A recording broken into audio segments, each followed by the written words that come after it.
Hello नमस्कार साथियों, कैसे हैं आप लोग सभी। आई होप सभी अच्छे होंगे।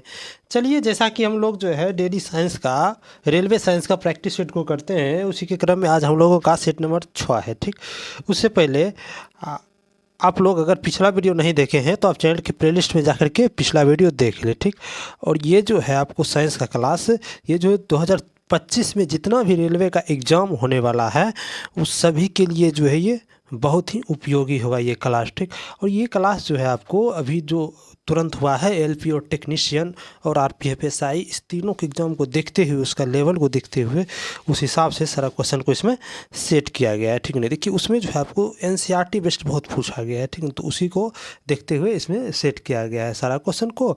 और आपको जो है ये 25 में जितना भी रेलवे का एग्ज़ाम होने वाला है तो सभी के लिए आपको फ़ायदेमंद होगा। ठीक, तो अगर आपको इसका पीडीएफ चाहिए तो आप हमारे टेलीग्राम चैनल नॉलेजेबल पीडीएफ से जुड़ सकते हैं, और टेलीग्राम चैनल का लिंक इस वीडियो के डिस्क्रिप्शन में दे दिया गया है। वहाँ से आप टेलीग्राम चैनल से जुड़ जाएं और पीडीएफ को डाउनलोड कर लें।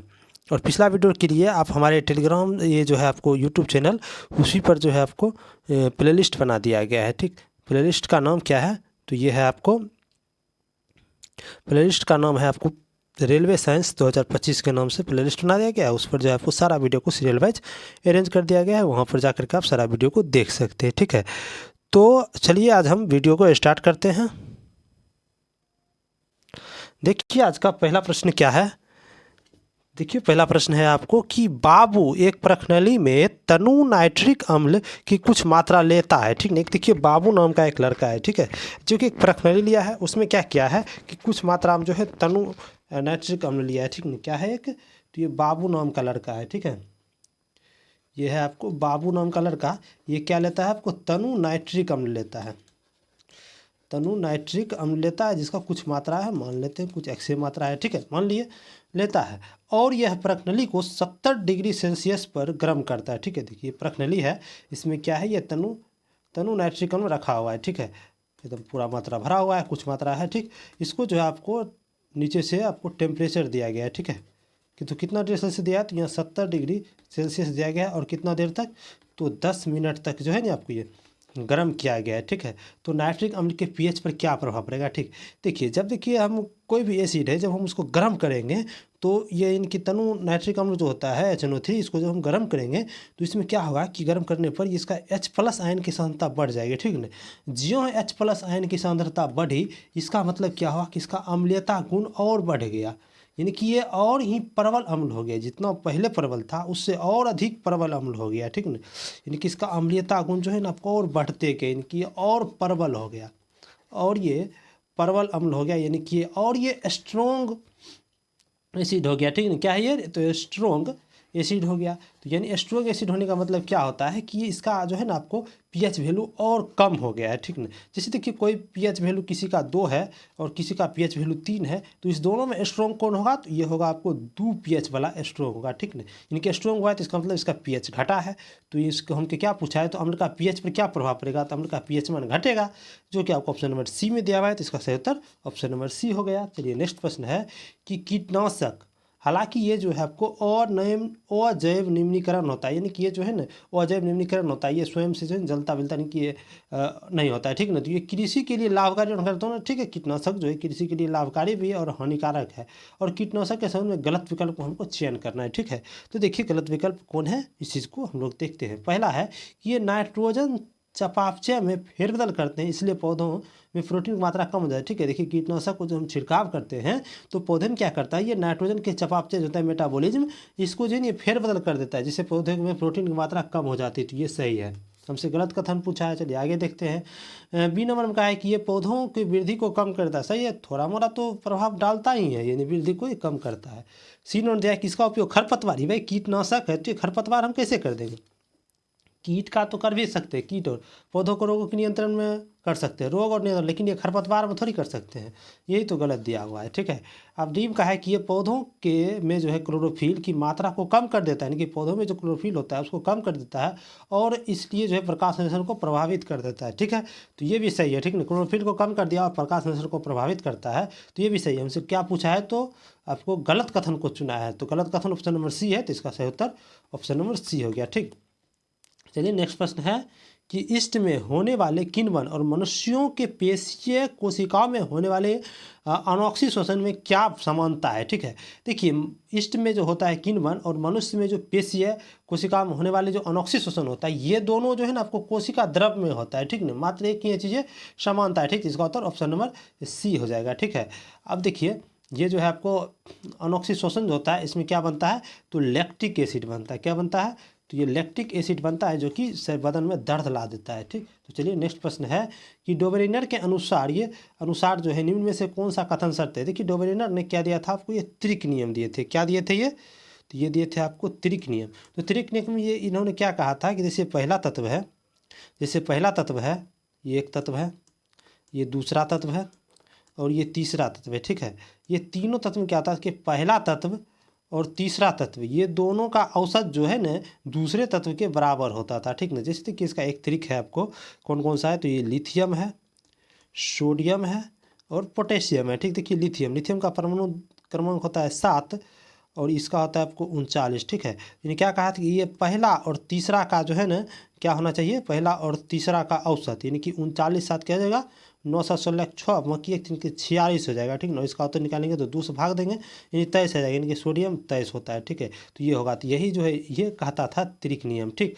तो देखिए किस ऑप्शन में दिया हुआ है, तो ए नंबर में कहा है कि त्रिक के दूसरे और तीसरे तत्वों की परमाणु, ये दूसरे तीसरे तो नहीं था, ये पहला और तीसरा के बारे में था, तो ये गलत है।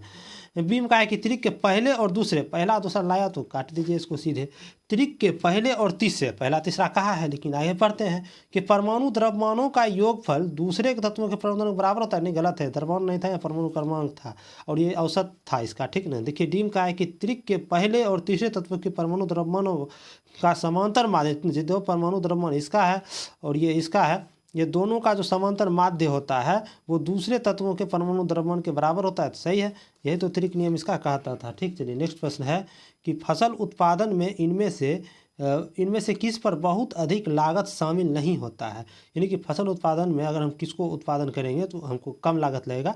देखिए बीज हम उत्पादन करेंगे तो इसमें तो बहुत अधिक लगेगा क्योंकि बीज बनाना है।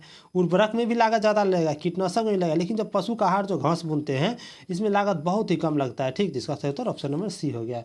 चलिए नेक्स्ट प्रश्न है कि निम्न में से कौन सा उत्सर्जित उत्पाद जो है पौधों के पुराने जाइलम में संग्रहित रहता है। ठीक ना, यानी कि पौधे का जो पुराना जाइलम होता है तो उसमें से कौन सा उत्सर्जित पदार्थ है जो कि आपको शामिल होता है, तो ये आपको राल होता है शामिल। ठीक नहीं, क्या होता है, तो राल होता है, इसका सही उत्तर ऑप्शन नंबर सी हो गया।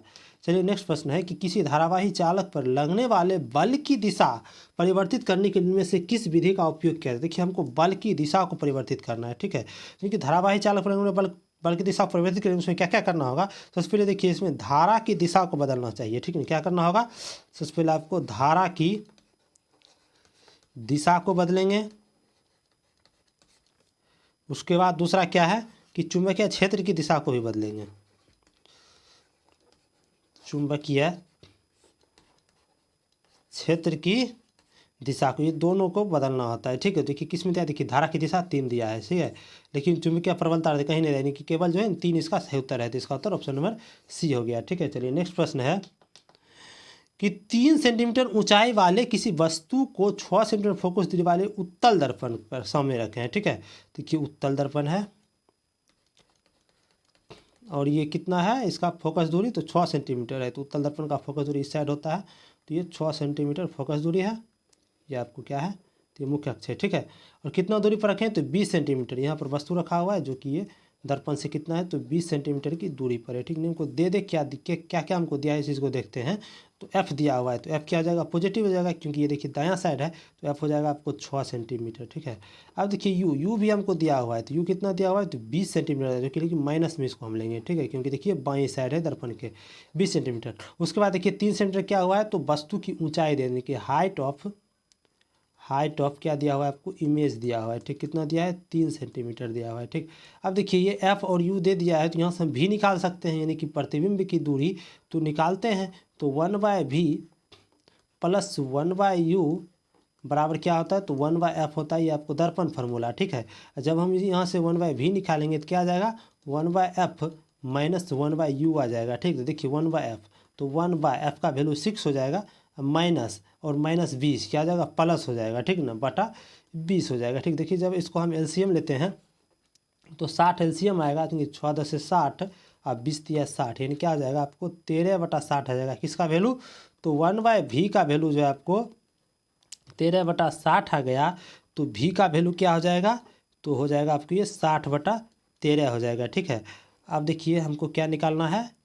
तो प्रतिबिंब की ऊंचाई क्या होगी और यह कहाँ पर बनेगा? देखिए ऊंचाई हमको निकालना है। देखिए एग्जैक्ट नहीं पूछा, ये जो आपको 3 सेंटीमीटर वस्तु की ऊंचाई दिया हुआ है उससे क्या होगा, अधिक होगा या कम होगा, तो उसके लिए हमको आवर्धन निकाल देंगे। तो आवर्धन अगर अधिक आएगा तो बड़ा होगा, कम आएगा तो छोटा होगा। ठीक है ना, तो आवर्धन ही निकाल देते हैं। तो m बराबर क्या होता है? आवर्धन -v/u होता है दर्पण में। ठीक, तो माइनस v का वैल्यू है 60/13 और u का वैल्यू कितना है? तो -20 है, तो -20 हो जाएगा। ठीक है, ये मल्टीप्लाई में। ठीक है, देखिए माइनस से माइनस कटा और 20×3 = 60 हो जाएगा, यानी कि 3/13 बना है। ठीक नहीं, 3/13 जो इसका आवर्धन आया है। ठीक, 3/13 ही मतलब क्या हुआ कि ये 3 से तो कम ही है, यानी ये क्या हुआ? तो ये आपको 3 से कम ही है। ठीक, यानी क्या हुआ? इसका आवर्धन 3 से कम है, यानी कि बस प्रतिबिंब जो है ऊंचाई 3 से कम होगा। लेकिन कैसा होगा यह प्रतिबिंब की प्रकृति? तो ये होगा आपको 3 से कम और ये सीधा बनेगा। ठीक, तो जो कि आपको ऑप्शन नंबर डी में दिया हुआ है। तो इसका सही उत्तर ऑप्शन नंबर डी हो गया। ठीक, चलिए नेक्स्ट प्रश्न है कि निम्नलिखित चित्र एक एकल जीव की प्रजनन क्रिया और मामूली भिन्नताओं वाली एक संतति को दर्शाता है। इस अंतर पर आपको क्या हो सकता है? देखिए इसमें देखिए क्या हो सकता है। तो इस अंतर में ये आपको ये डीएनए प्रतिरूपण में जो है इसमें त्रुटि हो गया है। ठीक, तो इसका उत्तर ऑप्शन नंबर डी हो गया। ठीक, चलिए नेक्स्ट प्रश्न है कि माध्यम ए से माध्यम बी की ओर जाते समय एक प्रकाश किरण अभिलंब की ओर झुकती है, तो इनमें से कौन सा कथन सही है? ठीक है, तो देखते हैं क्या होगा। देखिए ये क्या है? आपको माध्यम ए है, ऊपर वाला क्या है? माध्यम ए है, और नीचे वाला आपको माध्यम बी है। ठीक, और ये क्या है? आपको अभिलंब है। जब देखिए हम प्रकाश की किरण को ए से हम बी में गुजारते हैं, तो प्रश्न में ही देखिए क्या कहा है? प्रकाश की किरण अभिलंब की ओर झुकती है बी में जाने के बाद। ठीक, यानी कि क्या होगा? अब जाना था इसको ऐसे सीधा, लेकिन ये क्या होगा? ये अभिलंब की ओर जो है थोड़ा सा झुक जाएगा। ठीक, यानी कि अभिलंब की ओर झुका। इसका मतलब क्या हुआ? इसका मतलब ये हुआ कि जो ए जो है ये क्या है? आपको ये सघन सॉरी ये विरल माध्यम है। ठीक है, ए विरल माध्यम है और बी क्या है? सघन माध्यम है। तभी तो ये जो है अपवर्तन के नियम को पालन करेगा, क्योंकि अपवर्तन नियम क्या कहता है? कोई भी प्रकाश किरण जब विरल माध्यम से सघन माध्यम में आती है तो वह अभिलंब की ओर झुक जाती है, तो अभिलंब की ओर झुक गया। और देखिए ए का जो अपवर्तनांक होगा, ए का अपवर्तनांक यानी कि म्यू ऑफ ए जो होगा, ये क्या होगा? आपको देख लेते हैं, नीचे लिख देते हैं इसको। म्यू ऑफ ए जो हो जाएगा ये हमेशा छोटा होगा म्यू ऑफ बी से। ठीक, क्यों? क्योंकि देखिए ये जो है आपको बी क्या है आपको? तो ये आपको सघन माध्यम, तो सघन माध्यम का अपवर्तनांक अधिक होता है और विरल माध्यम का कम होता है। और एक बात और यहाँ गौर कीजिएगा कि जो यानी कि ए में जो प्रकाश का चाल होगा और बी में जो प्रकाश की चाल होगा, यानी कि वेलोसिटी ऑफ लाइट इन किसमें? तो ए, ये क्या होगा? तो अधिक होगा। किससे? तो velocity of light in B में। ठीक, इससे क्या होगा? अधिक होगा। अब देखिए बनाते हैं प्रश्न को। एक में कहा है कि माध्यम ए माध्यम बी की तुलना में प्रकाशिक रूप से सघन है, माध्यम ए तो विरल है, यहाँ सघन बोला है तो गलत हो गया। ठीक है, 2 नंबर में कहा है कि माध्यम ए में प्रकाश की चाल माध्यम बी की तुलना में अधिक है। देखिए माध्यम ए में प्रकाश की चाल बी की तुलना में क्या होगा? माध्यम ए में प्रकाश की चाल जो है आपकी सॉरी ये ना वेलोसिटी है, माध्यम ए में प्रकाश की चाल बी की तुलना में क्या होगा? अधिक होगा। ये सही है, 2 नंबर सही है। 3 नंबर में कहा है कि माध्यम बी का अपवर्तनांक माध्यम ए के अपवर्तनांक से अधिक होगा। देखिए माध्यम बी का जो अपवर्तनांक है माध्यम ए से क्या होगा? अधिक होगा। तो ये भी सही है, यानी कि 2 और 3 सही है, जो कि आपको ऑप्शन नंबर ए में दिया हुआ है। तो इसका सही उत्तर ऑप्शन नंबर ए हो गया। ठीक है, चलिए नेक्स्ट प्रश्न है कि धातु के 2 तार है ए और बी। ठीक है, एक तार है ए और एक तार है बी, दोनों एक ही पदार्थ का बना हुआ है, दोनों एक ही पदार्थ का बना हुआ है। देखिए तार एक है आपको, ये तार है जो क्या है आपको? ए है। ये तार क्या है? तो ये तार है जिसका नाम है ए, और एक दूसरा तार है जिसका नाम दे देते हैं बी। ठीक है, और दोनों एक ही पदार्थ का बना, यानी कि दोनों का जो है रो, ये जो है आपका रो यानी कि प्रतिरोधकता सेम होगा। ठीक है, पदार्थ सेम है तो प्रतिरोधकता सेम हो जाएगा। और ए की लंबाई जो है ये क्या है आपको? एल मीटर है और इसकी त्रिज्या आपको आर मीटर है। ठीक, और बी की लंबाई क्या है? तो ये आपको 2L है और इसकी त्रिज्या क्या है? तो ये 2R है। ठीक है, तो आप किसमें क्या कहा है? तो ए और बी के तार के प्रतिरोध का अनुपात क्या होगा? ठीक है, देखिए प्रतिरोध यानी कि आर ऑफ ए क्या हो जाएगा आपको? तो रो L/A, तो रो एल का वैल्यू एल हो जाएगा बटा ए यानी कि त्रिज्या यानी कि क्रॉस सेक्शन एरिया हो जाएगा, यानी कि अनुप्रस्थ काट का क्षेत्रफल, ये विड्थ है, त्रिज्या हमको दे दिया है, तो ये क्या हो जाएगा, तो पाई आर स्क्वायर हो जाएगा, यानी कि पाई आर स्क्वायर, ये आर ए का हो गया। ठीक, और जब हम निकालेंगे आर ऑफ बी, तो ये क्या देखिए प्रतिरोध ऑफ बी, तो ये क्या हो जाएगा आपको, तो ये रो एल की जगह क्या हो जाएगा 12 हो जाएगा, क्योंकि देखिए बी का जो है आपको लंबाई दिया है 12 बटा आपको एरिया क्या हो जाएगा पाई 4 आर स्क्वायर। ठीक हो जाएगा। तो यहाँ देखिए हमको क्या पूछा है, तो तार ए और तार बी के प्रतिरोध का अनुपात, तार ए और तार बी का प्रतिरोध, देखिए जब हम दोनों को रेशियो लिखेंगे तार ए और तार बी का, यानी क्या लिखेंगे, तो आर ए अनुपात आर बी, यही हमसे पूछा है, तो देखिए लिखेंगे तो आर ए क्या है हमको, तो rho L by pi r square, और इसका रेशियो क्या हो जाएगा, तो rho 2L by 4 pi r square. ठीक, देखिए पाई स्क्वायर कट जाएगा, रो भी सेम है क्योंकि दोनों का प्रतिरोधकता सेम है, एल भी एल से कट जाएगा, 2 से 2 कट जाएगा, यानी क्या हो जाएगा 1/1/2 हो जाएगा। जब हम इस रेशियो को सिंप्लीफाई करेंगे तो क्या हो जाएगा, तो ये 2:1 आ जाएगा, तो यही इसका उत्तर हो जाएगा, जो कि आपको ऑप्शन नंबर सी में दिया हुआ है, तो इसका सही उत्तर ऑप्शन नंबर सी हो गया।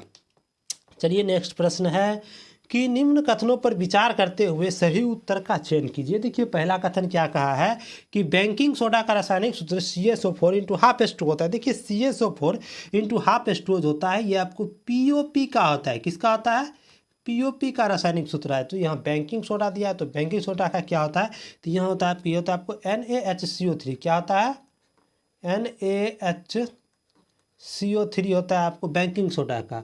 अब देखिए यानी कि 1 नंबर कथन गलत दिया हुआ है। 2 नंबर कथन का है कि बेकिंग सोडा का उपयोग खिलौने और सजावट बनाने, नहीं भाई गलत है ये। वो देखिए बेकिंग सोडा होता है, देखिए इसका ये एक प्रकार का क्षारीय है, तो इसका उपयोग जो है आपको आमाशय के पेट की अम्लता दूर करने में होता है।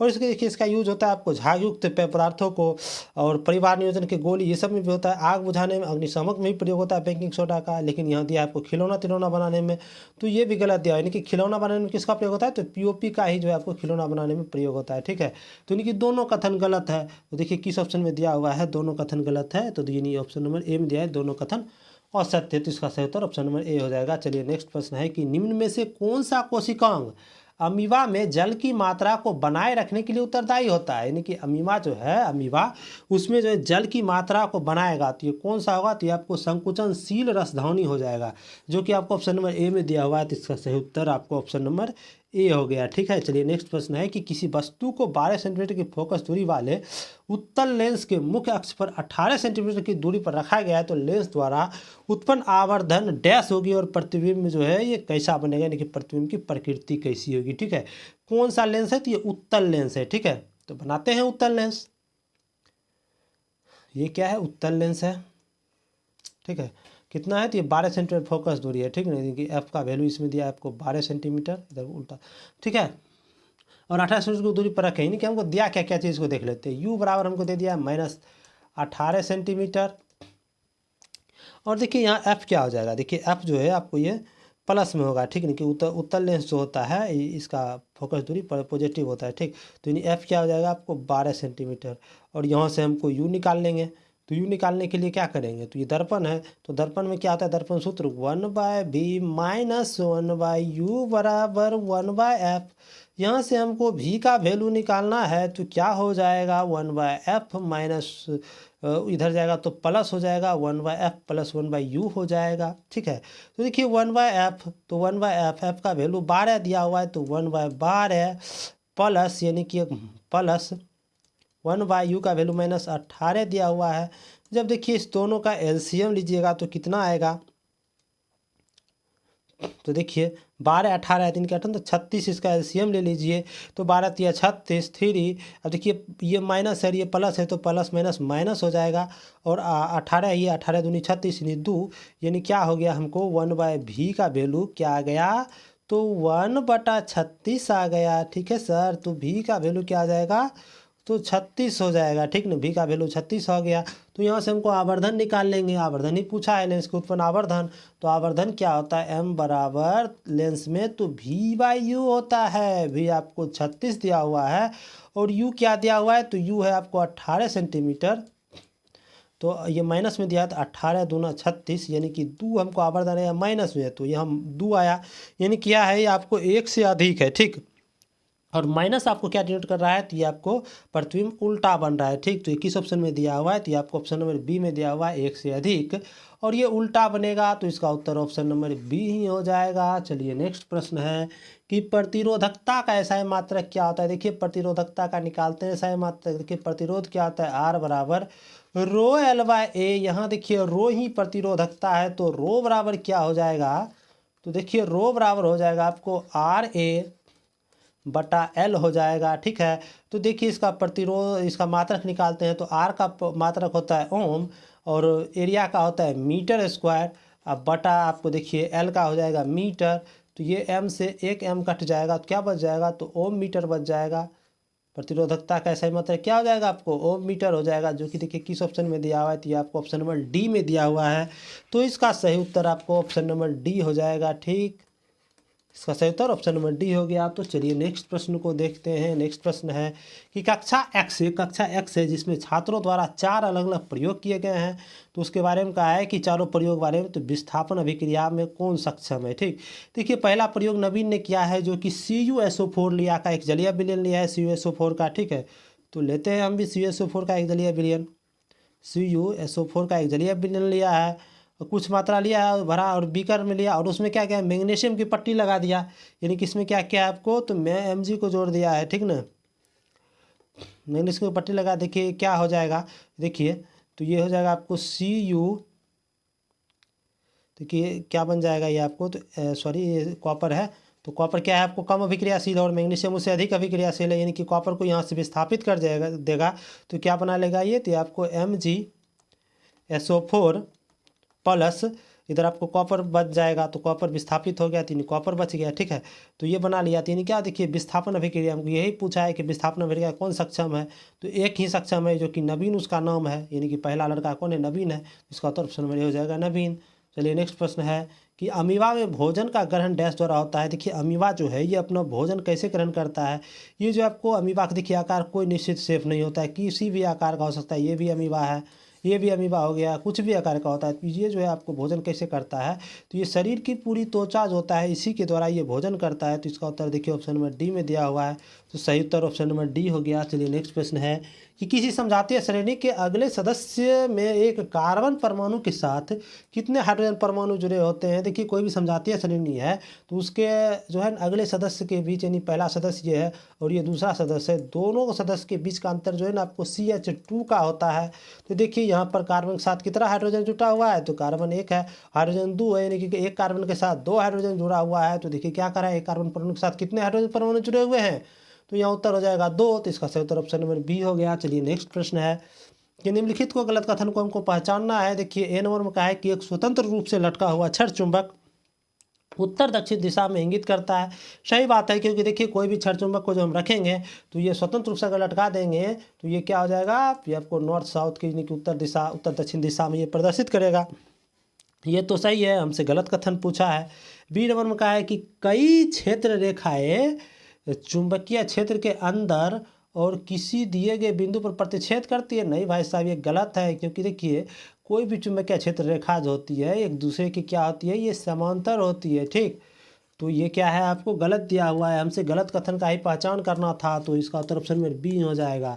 देखिए सी नंबर सही कथन है, उसको भी देख लेते हैं। सी नंबर में कहा है कि किसी छड़ चुंबक के बाहर चुंबकीय क्षेत्र रेखा की दिशा उत्तरी ध्रुव की ओर जाती है। सही बात है, छड़ चुंबक में जो है बाहर में जो है आपको इसकी चुंबकीय क्षेत्र की दिशा क्या होती है, साउथ से नॉर्थ की ओर जाती है, सॉरी नॉर्थ से साउथ की ओर जाती है, ठीक ना। उत्तरी ध्रुव से क्या जाती है, तो सॉरी साउथ से नॉर्थ की जाती है, लेकिन जो चुंबक के अंदर में नॉर्थ से साउथ की ओर जाती है, तो ये सही दिया हुआ है। डी नंबर में कहा है कि प्रतिकर्षण चुंबकत्व का सुस्पष्ट परीक्षण है, ये भी सही है कि प्रतिकर्षण तो यही है, तो इसका सही उत्तर आपको ऑप्शन नंबर बी हो जाएगा, ठीक ना। हमसे गलत कथन पूछा था। चलिए नेक्स्ट प्रश्न है कि किसी वस्तु को 15 सेंटीमीटर फोकस दूरी वाले एक अवतल दर्पण के सामने 30 सेंटीमीटर की दूरी पर रखा गया है। देखिए इसको हम सबसे पहले डायग्राम बनाते हैं कि यह आपको अवतल दर्पण, ये है इसका आपको मुख्य अक्ष, ठीक है, ये है आपको पी, यानी कि ये ध्रुव हो गया, और ये देखिए आपको फोकस बिंदु हो गया, और ये है आपको फोकस से दूर 9 दूरी पर वक्रता त्रिज्या हो गया, ठीक है। आप देखिए क्या करा है, आपको प्रश्न में कि किसी वस्तु में 15 सेंटीमीटर की फोकस दूरी है, ये क्या आपको दिया हुआ है, तो 15 सेंटीमीटर की फोकस दूरी वाले अवतल दर्पण के सामने 30 सेंटीमीटर की दूरी पर रखा गया, यानी कि 15 दूनी 30, यानी यहाँ आ जाएगा, यानी वक्रता त्रिज्या पर आ जाएगा। वक्रता त्रिज्या पर हम वस्तु को रखे हैं, ठीक है। वक्रता त्रिज्या पर जब वस्तु को रखेंगे तो वस्तु जो वक्रता त्रिज्या पर रखेगा तो ये समान आकार का जो प्रतिबिंब बनेगा और ये वक्रता त्रिज्या पर ही बनेगा, ठीक ना। और ये आभासी और उल्टा बनेगा, ठीक। तो देखिए किस ऑप्शन में दिया हुआ है, तो ये आभासी और उल्टा, ये आपको ऑप्शन नंबर सी में दिया हुआ है। सॉरी, आभासी उल्टा नहीं बनेगा, ये सॉरी ये वास्तविक और उल्टा बनेगा, ठीक। तो ये वास्तविक और उल्टा बनेगा जो कि आपको ऑप्शन नंबर डी में दिया हुआ है। तो इसका सही उत्तर आपको ऑप्शन नंबर डी हो जाएगा, ठीक ना। यानी कि देखिए अवतल दर्पण का वक्रता अत्यंत पर देखिए वस्तु कैसे बनता है, तो ये देखिए उल्टा बनेगा, वास्तविक बनेगा और समान आकार का ये वक्रता केंद्र पर ही बनेगा, ठीक। वास्तविक और उल्टा बनेगा जो कि आपको ऑप्शन नंबर डी में दिया हुआ है, ठीक। चलिए नेक्स्ट प्रश्न है कि व्यक्ति का लिंग निर्धारण डैश द्वारा होता है। देखिए व्यक्ति कोई भी उसका लिंग निर्धारण जो होता है शुक्राणु में मौजूद गुणसूत्र जो होता है उसी से होता है, जो कि आपको ऑप्शन नंबर सी में दिया हुआ है। चलिए नेक्स्ट प्रश्न है कि आधुनिक आवर्त सारणी में डैश समूह और डैश आवर्त होते हैं, ठीक है। देखिए आधुनिक जो आवर्त सारणी है इसमें जो है आपको टोटल कितना समूह है और कितना आवर्त है, ठीक है। तो इसमें समूह जो है आपको 18 है, ठीक नहीं कि ये ऊर्ध्वाधर जो रेखा रहती है उसको समूह कहते हैं और ये जो है क्षैतिज रेखा है इसको आवर्त कहते हैं, ठीक है। तो ये ऊर्ध्वाधर जो है ये आपको 18 गो और क्षैतिज 7 गो है, तो इसका उत्तर ऑप्शन नंबर बी हो जाएगा, ठीक। चलिए नेक्स्ट प्रश्न है कि क्लोरीन गैस पोटेशियम आयोडाइड विलयन से अभिक्रिया करके पोटेशियम क्लोराइड और आयोडीन का निर्माण करते हैं, तो किस प्रकार की अभिक्रिया का उदाहरण है। देखिए क्या कहा है कि क्लोरीन गैस जो है किससे अभिक्रिया कर रहा है, तो पोटेशियम आयोडाइड जो है विलयन का सॉरी क्लोरीन गैस जो है पोटेशियम आयोडाइड विलयन से अभिक्रिया है, पोटेशियम आयोडाइड क्या हो गया, के हो गया, ठीक है। के से क्या अभिक्रिया कर रहा है, तो क्लोरीन गैस, ठीक है, Cl2, ठीक। क्लोरीन गैस जब ये अभिक्रिया करता है तो ये क्या बनाता है करके पोटेशियम क्लोराइड और आयोडीन गैस का निर्माण होता है। नहीं पोटेशियम क्लोराइड क्या हो गया, तो KCl बनाया और ये आयोडीन गैस निकाला, ठीक। क्या निकाला, तो ये आपको आयोडीन गैस निकाला, ठीक। तो इसको संतुलन कर लेते हैं, यहाँ 2 हो जाएगा, ये 2 के तो इधर भी 2 लग जाएगा, ठीक है। तो ये हो गया आपको संतुलित रासायनिक समीकरण। तो ये क्या हुआ है, देखिए KI है और क्लोरीन से अभिक्रिया क्या है, ये आपको क्या किया है, तो ये आपको आयोडीन को विस्थापित कर दिया है, यानी क्या हो गया, ये विस्थापन अभिक्रिया है जो कि आपको ऑप्शन नंबर डी में दिया है, सही उत्तर ऑप्शन नंबर डी हो गया। चलिए नेक्स्ट प्रश्न है कि कार्बन के किस रूप का उपयोग शुष्क स्नेह के रूप में होता है। देखिए शुष्क स्नेह के रूप में जो होता है आपको कार्बन का एक रूप है, अपरूप है, कौन सा है, तो ग्रेफाइड है, ठीक है। क्या है, ग्रेफाइड, इसी का प्रयोग होता है आपको शुष्क स्नेह के रूप में, तो इसका उत्तर ऑप्शन नंबर डी हो गया। चलिए नेक्स्ट प्रश्न है कि 2 प्रतिरोध है ए और बी। देखिए पहला प्रतिरोध है ए जिसका मान दिया आपको 5 ओम, दूसरा प्रतिरोध है बी जिसका मान दिया है 10 ओम। यदि वे 5 वोल्ट के बैटरी के साथ श्रेणी क्रम में जुड़ा हुआ है, किस में जुड़ा हुआ है, तो श्रेणी क्रम में, ठीक है, श्रेणी क्रम में संयोजित होते हैं, तो प्रेरित विद्युत ए से उत्पन्न शक्ति और प्रेरित विद्युत बी से उत्पन्न शक्ति का अनुपात क्या है। देखिए श्रेणी क्रम में जब संयोजन होता है तो उसमें जो शक्ति होता है ये आपको समानुपाती होता है, किसका, ये आपको प्रतिरोध का ही समानुपात है, क्योंकि देखिए जितना प्रतिरोध होगा उतना ही जो इसमें शक्ति ही होगा, ठीक है। तो देखिए सबसे पहले हम ए का देख लेते हैं, किससे हमसे पूछा है, प्रतिरोध ए और प्रतिरोध बी की शक्ति का अनुपात, ए और बी के शक्ति अनुपात, यानी कि जो होगा आपको प्रतिरोध वही होगा शक्ति का अनुपात, ठीक। तो प्रतिरोध का अनुपात निकाल देते हैं, RA अनुपात RB। तो ए का प्रतिरोध कितना है, तो 5 ओम है और बी का प्रतिरोध है 10 ओम, तो 5 दूनी 10 यानी कि 1:2 हो जाएगा, ये आपको पावर का भी रेशियो, ठीक नहीं। तो इसका उत्तर आपको 1:2 हो जाएगा जो कि ऑप्शन नंबर बी में दिया हुआ है, ठीक है।